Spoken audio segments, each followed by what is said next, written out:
소리로 기억되는 시간. 여기는 아름다운 소리책방입니다. 안녕하세요.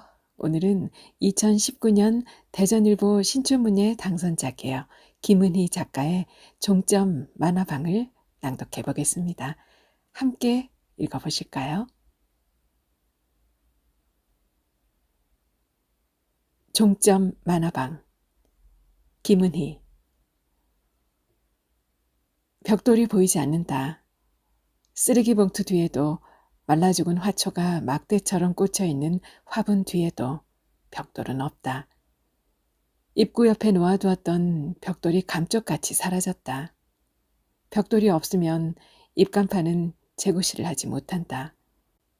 또박또박 정성 들여 쓴 글자에 미음자 모서리 부분의 페인트가 벗겨져 이응자처럼 보이는 입간판은 벽돌을 괴어놓지 않으면 옆으로 고꾸라지고 만다. 나무판에는 만화라고만 검은 페인트로 자그맣게 써져 있을 뿐이다. 하지만 사람들은 이곳을 종점이라 부른다. 이 노인의 말에 의하면 종점이라는 이름은 만화방으로 업종을 변경하기 전에 이름이라고 한다. 처음에는 색시집, 다음엔 여관, 대포집. 하지만 여러 업종으로 바뀌면서도 한결같이 종점이란 이름으로 이어져 왔기 때문에 사람들은 만화라고 써놓아도 알아서 종점이라고 부르는 것이라 했다. 최 노인이 매일 정성스럽게 마른 걸레로 먼지를 닦던 입간판의 지지대가 부서지던 날, 최 노인은 머리가 깨졌다. 술 처먹었으면 집에가 자빠져 잘 일이지. 가만히 있는 남의 간판은 왜 걷어차고 지랄이야. 비틀거리던 젊은 남자의 발이 말린 틈도 없이 입간판에 내리꽂혔다. 순간 최 노인 눈에서 불이 번쩍였다. 최 노인은 남자의 멱살을 틀어쥐었다.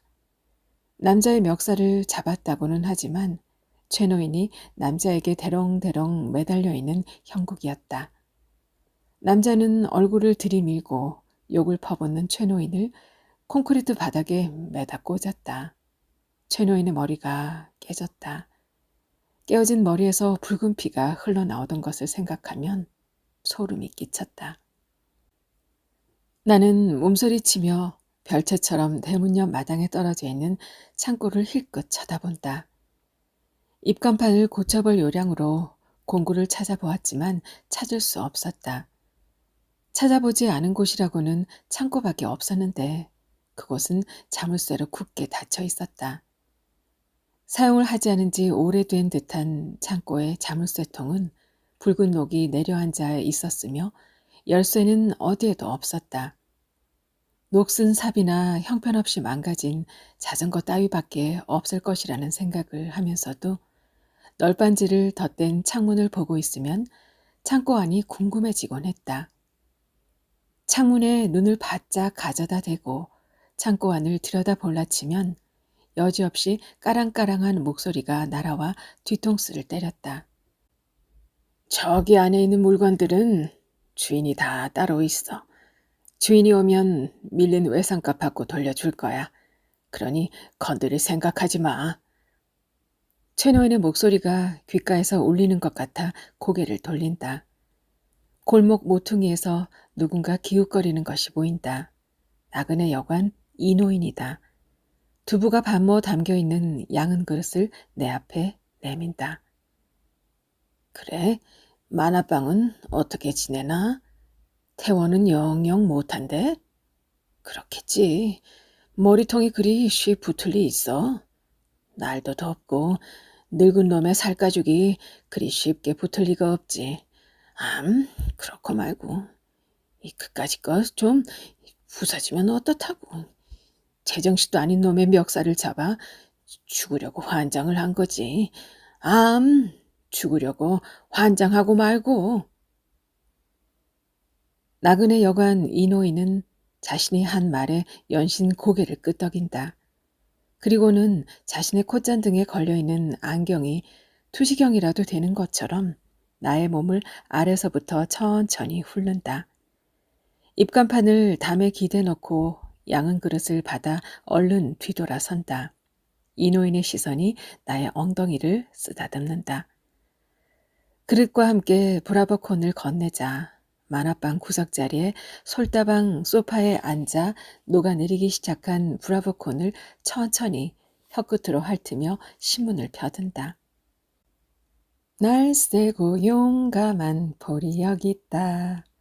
대마왕 소나귀에 네 나를 구해내자. 언제나 그렇듯 힘차게 노래를 부르며 들어오는 사람은 비디오 가게 폴이다. 만화책을 만지작거리는 녀석을 향해 소리친다. 폴, 만화방 청소부터 해. 녀석이 힐끗 나를 쳐다보더니 입을 삐죽이 내밀며 빗자루를 집어든다.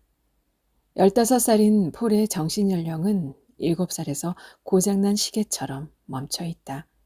녀석의 정신이 왜 7살에서 멈춰버린 것인지는 알 수 없다. 다만 7살 이후 녀석의 정신연령이 조금 더 성장하지 않았으며 초등학교를 입학하고서야 그 사실을 주위 사람들이 알았다는 것이다. 폴은 비디오 가게를 운영하는 8살 위인 누나와 7순이 넘은 할머니와 함께 살고 있다. 폴의 어머니는 녀석을 낳다 죽었고 아버지는 무슨 병인지 모르지만 합병증으로 5년 전에 죽었다. 폴의 말에 의하면 성기에 난 종기를 짜낸 것이 화근이 되었다고 한다.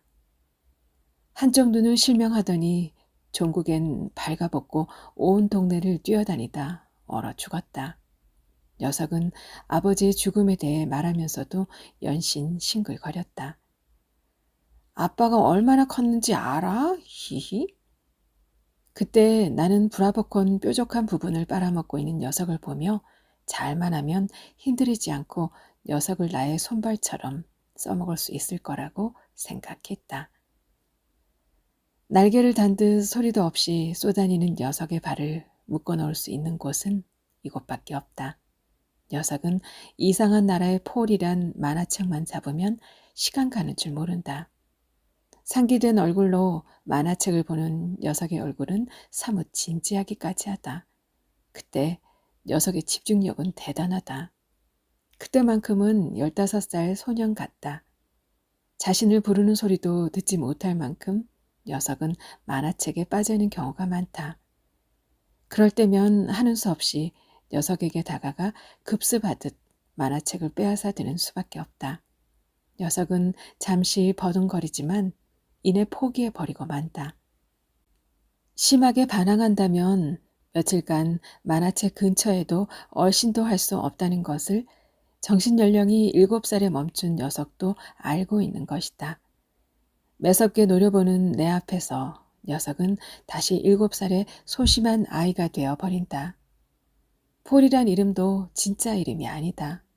80년대 선풍적인 인기를 끌었던 일본 만화 이상한 나라의 폴을 좋아하여 붙여진 것으로 사람들은 녀석을 이름 대신 폴이라 불렀다. 녀석이 바닥의 먼지를 쓸어내는 것을 보며 수도꼭지에 고무 호스를 낀다. 엄지로 고무 호스 끝을 살짝 막자 물줄기가 방사형으로 뿜어져 나온다. 땅바닥으로 곤두박질 친 물줄기는 파편처럼 검은 점을 남긴다. 넝쿨 장미에 물을 준다. 잠시 붉은 입술을 베어 문 듯한 장미가 담을 타고 오르는 상상을 해본다. 그러자 미세한 떨림이 온몸을 훑고 지나간다. 평화롭다. 그것도 잠시 누군가 틈이 벌어진 나무 문을 요란스럽게 밀고 들어선다. 미간을 좁히며 대문 쪽을 쳐다본다. 공사장 김씨다. 오늘도 허탕을 친 모양이다. 벌써 일주일째 그는 일 없이 놀고 있다. 아마도 다리를 저는 것과 관련이 있을 것이다. 보름 전인가 하늘에 구멍이 뚫린 것처럼 비가 쏟아지던 날 공사장 김씨는 다리를 절뚝거리며 들어섰다. 왼쪽 다리에 커다랗게 반창고를 붙인 공사장 김씨는 반창고 밑으로 새어나오는 피고름을 휴지로 쓱쓱 닦으며 소파에 반쯤 누워 무협지를 읽었다. 공사장 김씨는 고무 호수를 잡고 있는 나를 힐끗 쳐다보더니 누런 이를 드러낸 채 빙긋 웃으며 만화방으로 향한다. 흰 러닝 셔츠에 초록색 추리닝을 무릎까지 말아올린 그의 뒷모습에서 담배 냄새가 섞인 땀 절인 내가 날아온다. 순간 뱃속이 메스꺼린다. 나는 침을 몇 번 수채구멍에 뱉고 수돗물로 입안을 헹군다. 판타지 소설 신간은 영영 안 갖다 놓을 생각인가? 나는 대꾸도 없이 대야의 물을 받아들고 밖으로 나간다. 공사장 김 씨는 분명 책꽂이 앞에 서서 낡은 무협지를 뒤적거리고 있을 것이다. 그는 자신이 보는 무협지를 판타지 소설이라 부른다. 하지만 분명히 말해둘 것은 그가 읽는 것은 판타지 소설이 아니라 삼류 저질 무협지라는 것이다. 그는 이 모든 무협지를 섭렵했다. 그는 책꽂이에 꽂힌 무협지를 뒤적거리다가 별 수 없이 책꽂이에 꽂힌 것 중 맨 앞에 것을 뽑아들 것이다. 희죽거리며 책장을 넘기는 그의 모습이 떠오른다. 대야의 물을 골목에 뿌리려다 멈춘다. 입간판이 대문 앞에 반듯하게 놓여있다. 벽돌이 괴어진 채. 물론 여자이건 남자이건 상관은 없지. 그런데 아가씨는 너무 젊지 않나? 5번째 전화를 거는 것이지만 노인은 똑같은 말을 반복했다. 한사코 젊은 사람은 쓸 생각이 없다며 다른 곳을 알아보라는 노인은 대화 첫머리에 자지러지는 기침을 한바탕 뱉어놓았다. 병색이 짙게 느껴졌다. 전화선을 타고 넘어오는 밭은 기침 소리는 창자가 달려 넘어올 것처럼 격렬하고 악착스러웠다. 짐작컨대 노인의 삶이 그렇지 않았을까 싶었다. 밭은 기침처럼 악착 같고 고단한 세월이 증식보다는 이젠 빠른 속도로 소멸하는 세포에까지 아로새겨져 있을 것이다.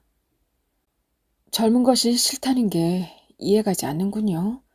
절 채용하지 않는다면 전 서울역에서 국어를 하다 얼어 죽는 수밖에 없어요. 그것이 저에게는 마지막 희망입니다. 더 이상 물러날 곳이 없답니다.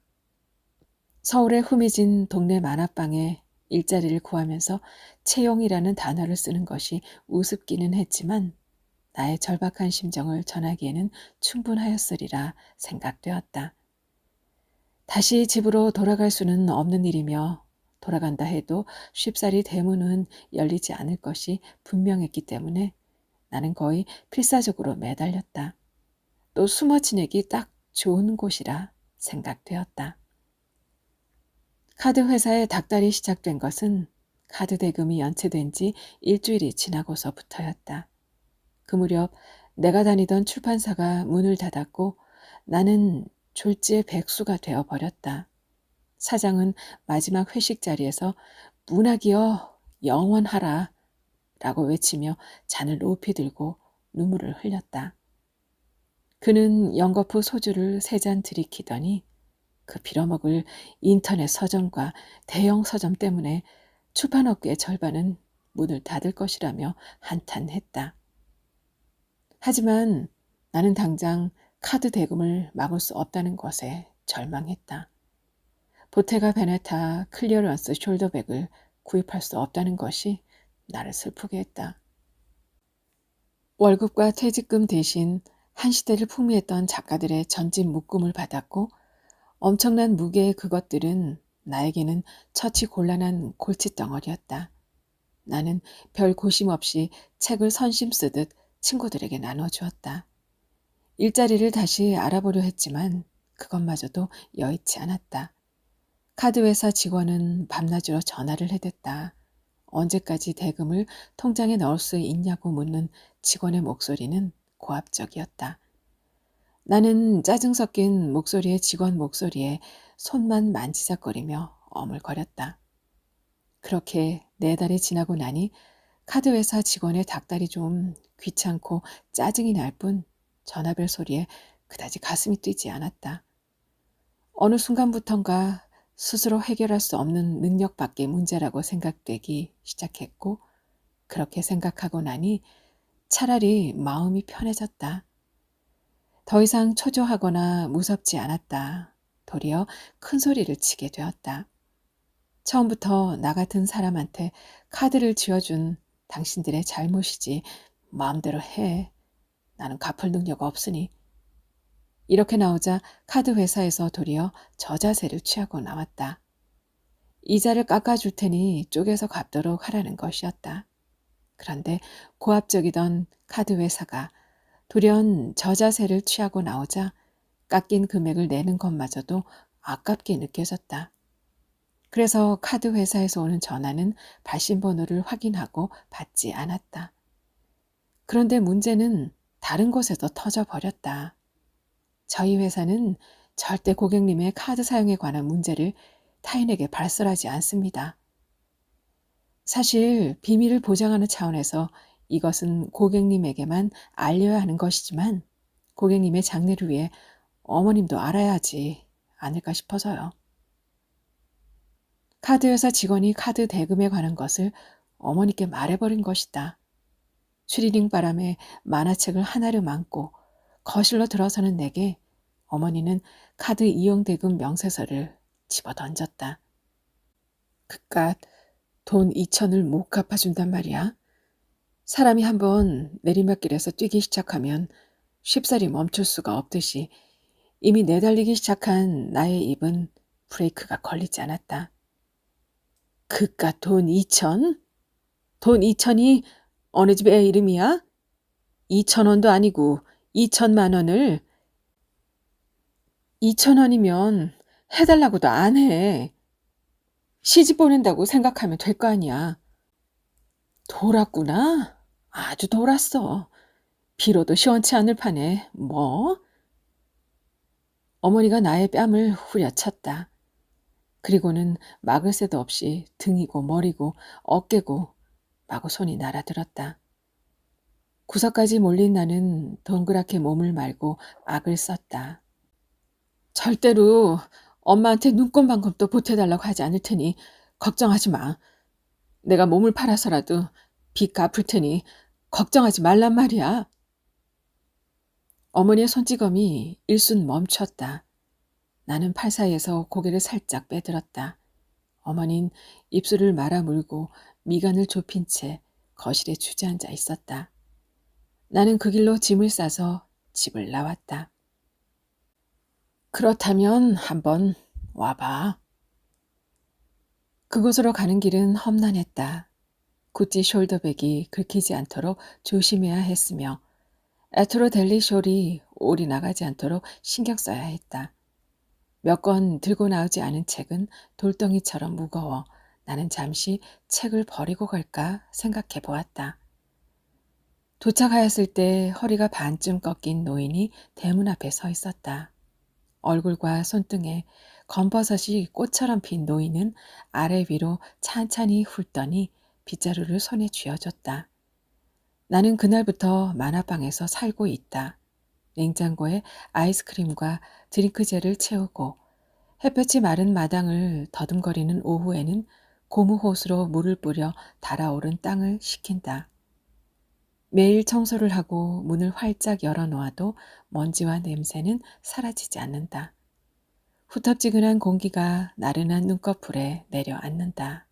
고개를 흔들며 미닫이 문에 몸을 기댄다. 대문 밖으로 나가볼까 하다 그만둔다. 폴이 돌아오지 않는다. 벌써 1시간 전에 만화책을 손수레에 싣고 돌아왔어야 하는 녀석이 돌아오지 않고 있다. 56번지에서 싸움이 벌어졌는지도 모른다. 만약 싸움이 벌어졌다면 녀석은 그것을 구경하고 있을 것이다. 머리끄덩이를 잡고 뒹구는 그녀들을 보며 손뼉을 치며 즐거워하고 있다면 싸움이 끝나기 전까지는 돌아오지 않을 것이다. 그렇다면 만화책은 반도 수거하지 못하고 돌아오겠지. 56번지에서 살고 있는 아가씨들과 배달업에 종사하는 다방의 아가씨들은 전화로 주문을 받고 배달과 동시에 수거를 해와야 한다.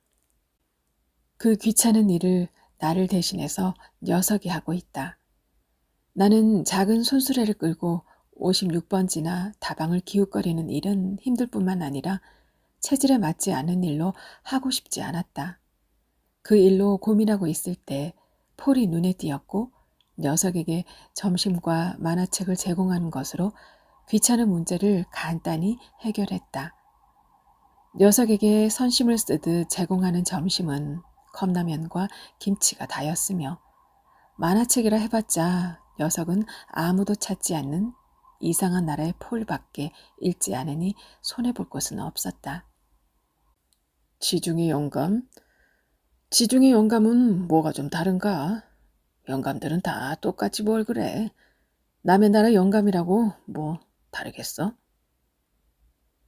공사장 김씨가 책상 위에 놓인 책을 만지작거리고 있다. 나는 얼른 공사장 김씨의 손을 쳐낸다. 그가 웃음을 흘리며 바카스 병을 흔들어 보인다. 나는 목 밑까지 올라온 욕을 되삼킨다. 공사장 김씨가 장미 다방이라고 인쇄된 소파에 앉으며 기어코 한마디를 더 내뱉는다. 그 뭐야, 낑깡의 욕망은 다 읽었나 보네. 그래, 거긴 뭐라고 쓰여 있어? 훔친 낑깡이 더 만나다 뭐 그렇게 쓰여 있나? 사람들이란 다 그런 거지 뭐. 다를 것이 있나? 공사장 김씨는 검지에 침을 묻혀 책장을 넘기다 힐끗 나를 쳐다본다. 나와 눈이 마주치자 노골적으로 누런 이를 드러내 보이며 빙그레 웃는다. 나는 고개를 돌리며 팔을 쓸어내린다. 낑깡의 욕망이라니. 에로비디오 테이프 제목도 아니고 외설적으로 들리는 낑깡의 욕망은 자크 라캉의 욕망 이론을 말하는 것이다. 내가 책을 읽으며 지루한 얼굴로 책장을 넘기는 것을 간간히 하품을 하는 것을 그가 보았을 것이다. 그 책은 7페이지밖에 읽지 않았다. 사실 하품만 나오는 지루한 책들은 딱 질색이다. 책상 위에 조잡한 꽃무늬의 포장지로 포장한 물건이 놓여 있다. 가장자리가 까맣게 일어난 스카치 테이프가 군데군데 붙어있는 포장지에는 이름이 없다. 포장을 뜯어내자 한눈에 보기에도 짝퉁임을 알 수 있는 버버리 난방이 들어있다. 시장의 허름한 가게에서 구입했을 듯한 난방이 까슬까슬하다. 앞뒤 이음새가 맞지 않은 체크 무늬는 조악하다. 나는 입고 있는 베이지색 버버리 난방을 내려다본다. 한 치의 오차도 없이 앞뒤 판에 체크 무늬가 맞물려 있는 난방의 촉감이 부드럽다. 칼라 안쪽으로 살짝 박혀있는 버버리 로고를 매만지며 힐끗 공사장 김씨를 쳐다본다. 그가 이를 드러내 놓은 채 웃고 있다. 나는 포장이 뜯긴 짝퉁 버버리 난방을 그의 옆자리에 던져놓고 돌아선다. 탁자를 걷어차는 소리가 들린다. 나그네 여관 이노인이 솔다방 소파에서 일어난다. 옆구리에 신문을 끼고 무협지에 시선을 고정한 채 앉아있는 공사장 김씨를 쏘아보며 지나친다. 그리고는 냉장고에서 식혜를 꺼내 내 앞에 밀어놓으며 낮게 속삭인다. 김씨는 원래 생겨먹기를 그렇게 생겨먹었으니 신경 쓰지 마. 미스 김, 날도 더운데 쭉 마셔. 나그네 여관 이노인의 파르르 떨리는 손을 보며 피식 웃음이 새어나오는 것을 되삼킨다. 이노인은 나를 솔다방 미스 김쯤으로 착각하는 모양이다. 이노인은 주로 솔다방 소파에 죽치고 앉아 신문을 본다. 그렇게 1시간쯤 앉아있다 돌아갈 때면 을에 음료수 하나를 내 앞에 밀어놓는다. 영감, 내 것은 없나? 나도 목마른데. 김씨가 손가락 끝에 침을 바르며 이죽거린다. 이노인은 왼쪽으로 쏠리는 걸음걸이를 재빨리 문턱을 넘다 멈춰 선다. 손수레를 끌고 대문으로 들어서는 폴의 시선이 발끝에 머물러 있다. 이노인이 신문 뭉치로 녀석의 머리를 살짝 친다. 순간 녀석의 눈이 사납게 치켜 올라간다. 이노인이 움찔 뒤로 물러선다. 녀석이 그런 모습을 보이는 것은 처음이다. 멈칫했던 이노인이 눈을 부라리며 다가서자 녀석은 예전의 소심한 폴로 돌아간다. 손끝을 만지작거리며 고개를 숙인 녀석이 잔뜩 움츠러든다. 이노인이 사라졌는데도 녀석은 꼼짝하지 않는다. 나는 녀석의 발을 잡아 끈다. 왜 이렇게 늦었어? 대꾸가 없다. 녀석이 끌고 들어온 손수레에는 만화책이 2권밖에 담겨 있지 않다. 나는 녀석의 옆 얼굴을 힐끗 쳐다본다. 녀석의 시선이 마른 땅에 꼼짝없이 잡혀있다. 녀석의 얼굴을 유심히 살핀다. 그러고 보니 녀석의 입주 위에 푸르스름한 수염이 돋아 있다. 폴이 만화책을 챙긴다. 나는 종이 쪽지를 들고 책 제목을 더듬거리는 녀석을 보고 있다. 만화책을 챙기는 일은 내일이다. 그런데 녀석이 만화책을 챙기는 날을 힐끗거리더니 주머니에서 꼭이 탄 종이 한 장을 꺼내 더듬거리기 시작했다. 요 며칠 통 보이지 않던 녀석이 상기된 얼굴로 싱글거리며 나타났을 때 화가 나기보다는 궁금했다. 녀석을 싱글거리게 하는 것이 무엇일까? 호기심과 궁금증이 입술에서 스멀거렸다. 만화책을 찾기가 힘든 모양이다. 상기된 얼굴에 땀방울이 맺힌다. 나는 천천히 녀석에게 다가선다. 녀석은 내가 다가서는 것도 눈치채지 못할 정도로 만화책을 찾는 것에 정신이 팔려있다. 녀석이 이상한 나라의 폴 말고 마음을 빼앗길 만한 것이 무엇일까? 궁금해 종이를 낚아챈다. 폴이 버둥거린다. 로코코 아가씨를 지켜주세요. 녀석이 버둥거리는 것을 멈추고 발끝만 바라보며 쭈뼛거린다. 나는 녀석의 모습을 잠시 바라보다 만화책을 찾아 손수레에 담아준다. 나는 한낮의 땡볕 속에서 사라지는 녀석의 뒷꼭지를 바라본다. 왜 이렇게 더운 거야? 우라질 놈의 날씨. 화장실에서 나오는 공사장 김씨가 하늘을 향해 욕을 뱉어놓고 세수를 한다. 나는 아까부터 느껴온 요일을 그냥 참기로 했다. 김씨가 들어갔다 나온 화장실은 거친 숨소리와 추접한 정념이 넘실거린다. 그가 금방 나온 화장실엔 정액이 콧물처럼 벽을 타고 흘러내린다. 처음 그것을 보았을 때 누가 더럽게 가래를 벽에다 뱉어놓은 것인 줄 알았다. 가래가 아니라는 것은 며칠 후에나 알게 되었지만 그 우윳빛 액체의 정체를 알았을 때 심한 구토를 느꼈다. 화장실에서 바게트처럼 딱딱해진 자신의 그것을 움켜쥐고 있는 김씨의 모습이 떠오르자 진저리가 쳐졌다. 낑깡 말이야. 그러니까 낑깡만 하면 너무 작지. 그거 어디 손이고 입이고 허전해서 되겠어. 입에 물어도 입속이 비는 구석이 너무 많잖아. 안 그런가, 아가씨? 그의 음흉한 눈빛이 내 가슴께에서 맴돈다. 나는 펼쳐놓았던 책을 소리나게 덮고 아지랑이가 피어오르는 마당으로 나간다. 마당에 난 금은 느리게 움직이는 이노인의 손등 위로 솟은 핏줄만큼이나 신경질적으로 뻗어 있다. 이노인은 벌써 1시간째 솔다방 소파에 앉아 신문을 보고 있다. 이노인의 콧잔등에 걸린 반투명 안경은 이노인의 시선을 감쪽같이 감춘다. 도망갔소. 미미가. 땀으로 범벅된 폴이 술에 가득 만화책을 싣고 급히 대문으로 들어선다. 2배쯤 커진 눈을 하고 숨을 헐떡이는 녀석을 바라본다. 미미? 56번지 미미? 도망갔어. 그래서 화났어. 형들이 아주 많이. 가시나가 간덩이가 부었네. 분명 도와준 사람이 있을 거야. 섭섭한걸? 그래도 그 가시나가 제일 삼삼했었는데. 김씨가 아쉽다는 듯 입맛을 다시며 안으로 들어간다. 탈출이라.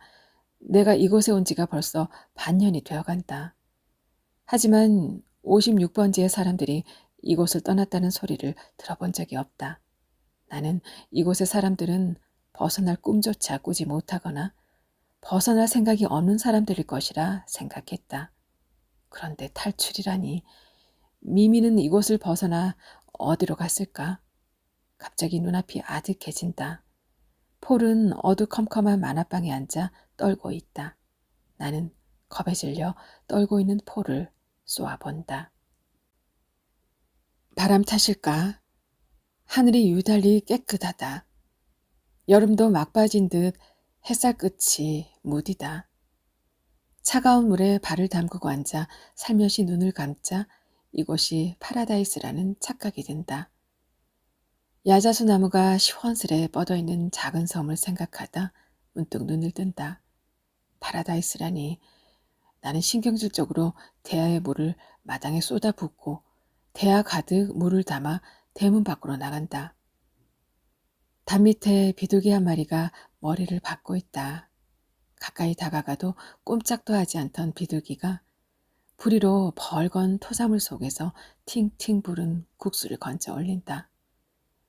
메스꺼리는 것을 참으며 토사물 위에 물을 끼얹는다.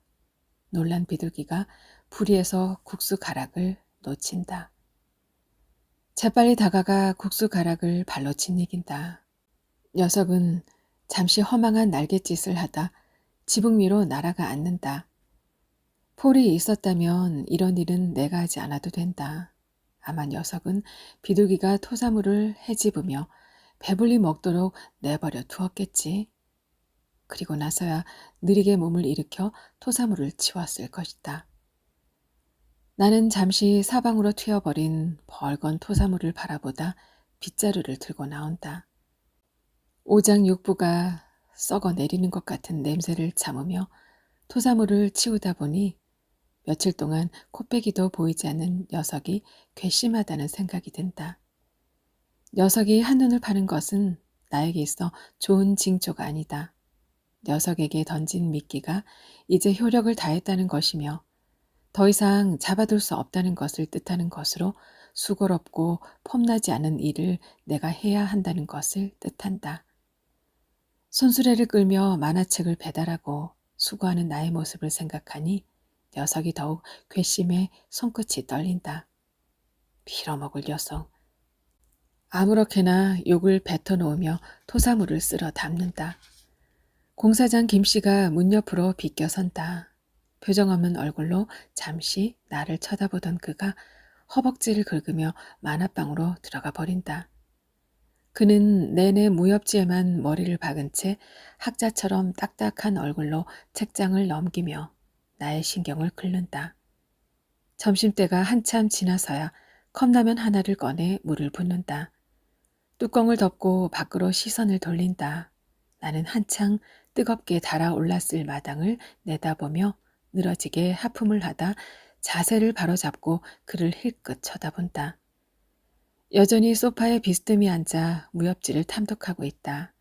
가끔씩 러닝셔츠 속에 손을 넣고 가슴과 등을 긁어 후 하고 입으로 손을 떨어내는 그를 보며 나는 미간을 좁힌다.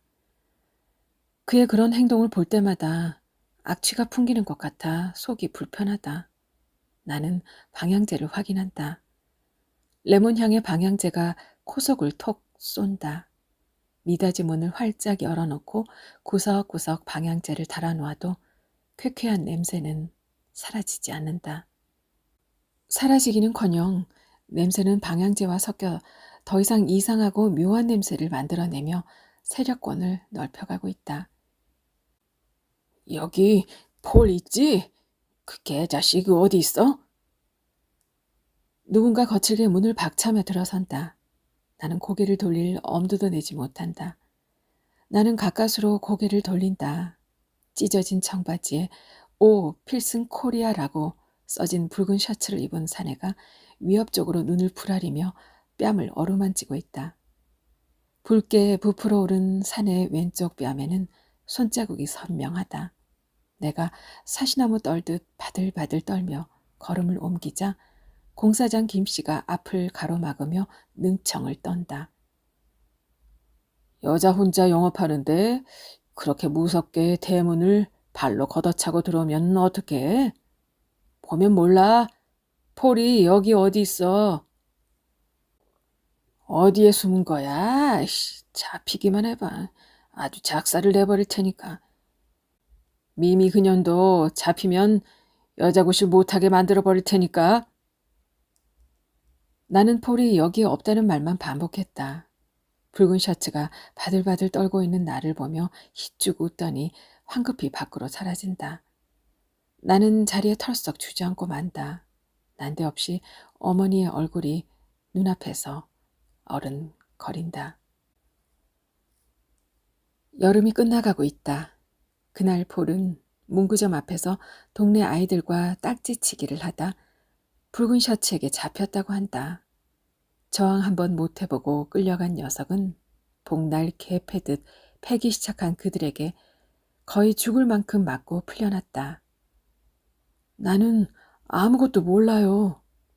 라는 말을 고장난 테이프처럼 반복하던 녀석은 바지에 오줌을 쌌고 이 소식을 들은 할머니와 누나가 달려와 애원 반 욕설 반을 섞어 울부짖은 끝에 결국 그런 일을 저지를 만큼 머리가 되는 것도 간이 부은 것도 아니라는 판단이 내려졌고 만신창이가 된 녀석은 공사장 김씨의 등에 업혀 집으로 옮겨졌다. 나는 그날 만화방 문을 일찍 닫고 이불을 뒤집어 쓴 채 방구석에 앉아 꼼짝도 하지 않았다. 금방이라도 터질 것 같은 아랫배를 움켜쥐고 감히 화장실에 갈 엄두도 내지 못한 채 밖에서 나는 작은 소리에도 가슴을 쓸어내렸다. 그 일이 있은 지 일주일 뒤 폴이 찾아왔다. 만화책을 하나로 안고 나타난 폴의 얼굴과 팔엔 붉은 색소를 뿌려놓은 듯한 피멍 자국이 남아 있었다. 왠지 모르게 영원히 없어지지 않고 흉으로 남을 것 같았다. 책꽂이에 녀석이 안고 온 만화책을 꽂다 보니 마지막 권이 빠져 있었다. 이곳에선 사람은 도망가도 물건이 없어지는 경우는 흔한 일이 아니다. 특히나 만화책을 들고 가는 경우는 본 적이 없다. 보통 이곳에서 도망치는 사람들은 맨몸으로 빠져나갔다가 두세 달 안에 다시 돌아오는 경우가 허다했다. 그런데 미미는 다른 것도 아닌 만화책을 안고 사라진 것이다. 녀석은 여전히 오전 11시면 만화방에 나온다. 녀석은 여전히 손수레로 만화책을 배달하고 수거해 온다. 나는 그런 녀석에게 컵라면뿐만 아니라 월 5만 원을 주기로 했으며 가끔씩 농땡이를 치는 것을 눈 감아준다. 하지만 예전처럼 이상한 나라의 폴에 매달려 열중하는 모습은 보이지 않는다. 심드렁하고 무료한 얼굴로 햇살이 부서져 내리는 것을 바라보다 크레파스를 꺼내 시멘트 바닥에 빼곡히 미미를 써넣는 녀석의 등이 한 뼘쯤 넓어져 있다. 마지막 발악을 하듯 여름은 선선한 바람 끝에 폭염을 쏟아붓고 있다. 요 며칠 25도를 상회하던 수은주가 갑자기 32도를 훌쩍 넘어버렸다. 나는 일어나 앉는다. 시계는 새벽 4시를 가리키고 있다. 만성 두통에 시달리는 사람처럼 머리를 누르며 호수를 끌어다 부엌 수도꼭지에 연결하고 옷을 벗기 시작한다. 짧은 반바지를 벗고 민소매 셔츠를 벗다 닿지 않은 창문이 생각나 뒤돌아선다. 그때 창문 사이에서 예리한 칼날처럼 섬뜩하게 반짝이는 것과 눈이 마주친다. 나는 바지를 다리에 꿰다 팽개친다. 재빨리 밖으로 뛰어나간다. 누군가 다급하게 마당을 가로지르는 것이 보인다. 허둥거리는 발이 대문을 박차고 뛰기 시작한다. 나는 그 뒤를 쫓아 맹렬히 달린다. 미로같이 엉킨 골목에서 놈을 놓친다면 영영 놈의 얼굴은 확인할 수 없을 것이다. 나는 발바닥이 아픈 것도 참으며 사력을 다해 달린다. 그런데 놈의 달리기 솜씨가 생각보다 형편없다. 왼쪽으로 살짝 중심이 기우는 게 영 시원치 않다. 골목 중간도 가지 않아 놈은 나에게 허리띠를 잡히고 만다. 손끝에 느껴지는 체중이 마대자루처럼 가볍다. 이상한 일이다. 순간 성광처럼 얼굴 하나가 머릿속에 떠올랐다 사라진다. 손끝에서 스르르 힘이 빠져나간다. 허리띠를 놓친다. 나그네 여관 이노인이다. 바닥에 고꾸라진 이노인의 주름지고 마른 손을 보자 구역질이 넘어온다. 벌레가 식도를 타고 넘어가는 것 같아 담 밑에 쪼그리고 앉아 손가락을 입속에 넣고 뱃속의 것을 끄집어내기 시작한다. 막 소화가 되다만 햄 덩어리를 쏟아낼 때 등 뒤에서 돌가루를 밟는 듯 유리가 바스러지는 소리가 들린다. 영감, 어디 한 군데 부러지기 전에 얼른 가쇼. 고개를 돌린 곳에 공사장 김씨가 서 있다. 그의 목소리가 낮고 위협적이다. 허둥거리며 사라지는 이 노인을 잠시 쳐다보다 다시 담 밑에 고개를 처박는다. 그가 다가선다. 머뭇거리던 손이 토닥토닥 나의 등을 두드린다. 그의 손이 부드럽고 따뜻하다. 창자까지 끌려 나올 것 같은 토악질은 위에까지 다 끄집어내고서야 멈춘다. 푸르디 푸른 가로등 빛이 푸른 멍처럼 발등에 고인다. 천천히 일어선다. 어질, 무릎이 풀썩 꺾인다. 그가 허리를 감싸 안는다. 골목이 산길처럼 구불구불하다. 서서히 모든 사물이 눈앞에서 밀려난다. 아득하다. 잠에서 깬다. 땅땅땅. 누군가 함부로 대문을 두드리는 소리가 바로 옆에서 나는 것처럼 머릿속을 텅텅 울린다. 고막을 찢는 것 같은 소리가 광포하게 머릿속을 휘젓다. 나는 잠시 누렇게 변색된 천장을 멍하니 바라보다 일어나 앉는다. 책상 위에는 주전자와 컵이 얌전히 놓여 있다. 나는 방문 앞을 무릎 걸음으로 다가간다. 방문 고리를 잡고 심호흡을 한번 한다. 문을 연다. 공사장 김씨가 입간판을 새로 만들고 있다. 러닝셔츠 바람에 연신 땀을 닦아내며 망치질을 하는 그의 모습이 각막을 파고든다. 소리나지 않게 방문을 닫고 가지런히 놓인 컵에 물을 따라 마신다. 목 울 때가 따끔거린다. 컵을 내려놓는데 방 안 한 구석에 퇴물처럼 놓인 가방과 신발이 눈에 걸린다. 무릎을 끌어안고 그것들과 대치하듯 반대편 구석에 앉는다. 망치질 소리가 방 안 가득 흘러넘친다. 일어선다. 머플러와 옷까지 시계와 선글라스 등을 꺼내들고 밖으로 나간다. 창고 앞에 선다. 햇살이 창끝을 세우고 정수리에 내리꽂힌다. 창고 문을 당긴다. 벌겋게 녹이 쓴 자물쇠통은 잘 열리지 않는다. 나는 체중을 실어 매달린다. 처음의 기세와는 달리 너무 쉽게 입을 벌려 버리는 자물쇠통을 보며 기분이 묘해진다. 합판으로 된 나무 문은 휘청거리더니 힘없이 벌컥 열린다. 전등 스위치를 누른다. 왈칵 쏟아진 빛이 어둠을 순식간에 밀어낸다. 먼지가 천천히 허공으로 떠오른다. 숨을 깊이 들이마시고 창고 안으로 들어선다.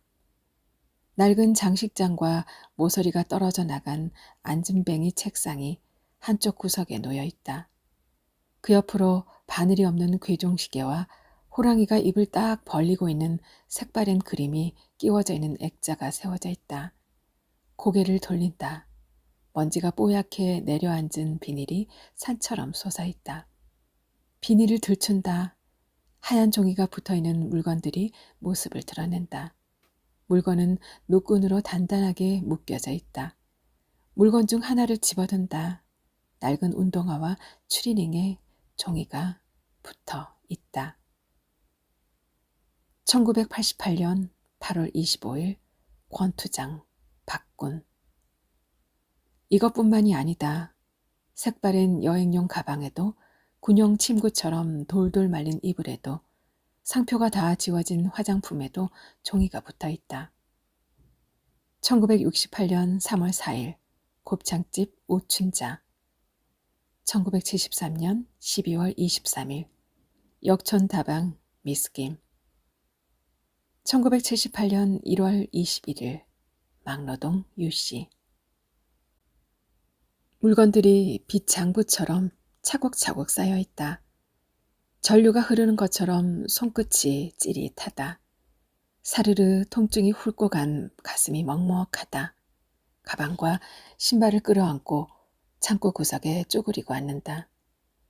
나는 메모지를 만지작거릴 뿐 아무것도 쓰지 못한다. 나는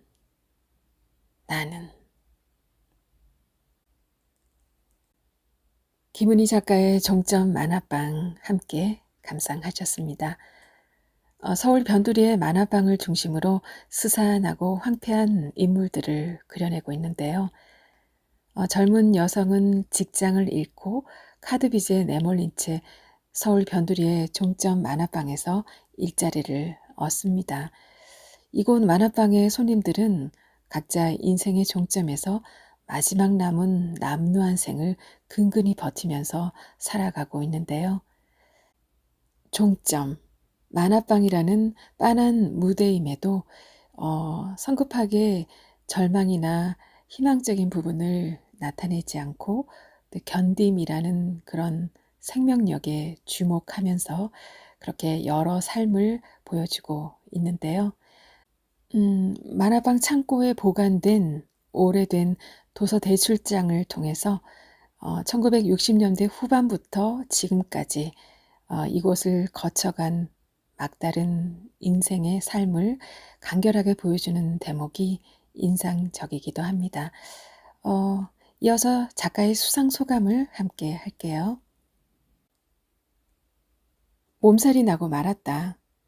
오랫동안 겹겹이 쌓여있던 긴장이 풀렸기 때문이다. 울지 않았는데 통곡한 것처럼 몸이 부서질 것 같았다. 특히 손가락 마디가 아팠다. 손을 주무르며 말했다. 고생했다, 고생했다, 내 손가락. 신문사에서 당부했다. 당선 소식을 다른 사람에게 알리지 말라고. 친구와 후배에게 전화를 했다. 당선되었다라고 말하자 울기 시작했다. 언니, 언니, 은희야 하며 말을 잇지 못하고 흐느꼈다. 손가락 마디가 다시 아팠다. 하고 싶은 말이 있었는데 입안에서 부서져 버렸다. 괜찮아, 괜찮아 라고 그들을 다독였다. 그들은 내 아픈 손가락이다. 나는 그들과 함께 소설을 썼다. 긴 시간을 묵묵히 내 곁을 지켜준 친구들과 가족이 없었다면 소설을 다시 쓸 생각을 하지 못했을 것이다. 그만둘까? 생각할 때마다 그들은 나를 지지해주고 격려해 주었다. 내 소설을 읽어주는 유일한 독자가 되어주었고 소설을 쓰고 있는지 확인했고 공모전을 챙겨 알려주었다. 매번 문 앞에서 닫힌 문을 열지 못하고 떨어지는 나에게 다 왔다고 곧 열린 것이라고 말했다. 감사하고 고마운 사람들이 많다. 길을 잃었을 때 방향을 알려준 박범신 선생님, 이재아 선생님께 감사드리며 내 오랜 버팀목이 되어준 어머니와 가족에게 미안하고 감사합니다. 병융, 진화, 선경, 재혁, 순영 언니, 민주, 정민 그리고 친구들 고맙다. 소설에 대한 나의 외사랑을 끝나게 해준 심사위원 선생님 감사드립니다. 어머니 깊이 사랑합니다. 재미있는 글을 쓰고 싶다. 반짝이는 글을 쓰고 싶다. 슬프고 외로운 사람들에게 찾아가고 싶다. 세상의 가장자리에 있는 사람들의 이야기를 말하고 쓰고 싶다. 소설을 쓰는 것이 나에게 행복이 되듯 소설을 읽는 사람들이 조금이라도 행복할 수 있는 글을 쓰고 싶다. 지금 이 기분, 말로 표현할 수 있는 이 느낌을 잊지 않고 가슴에 담아두겠다. 그리고 꾸준히 쓰겠다. 내 아픈 손가락을 되새기며. 네, 저도 꾸준히 여러분 곁에 있고 싶네요. 다음 시간에 찾아뵙겠습니다. 편안한 시간 이어지시길 바랄게요.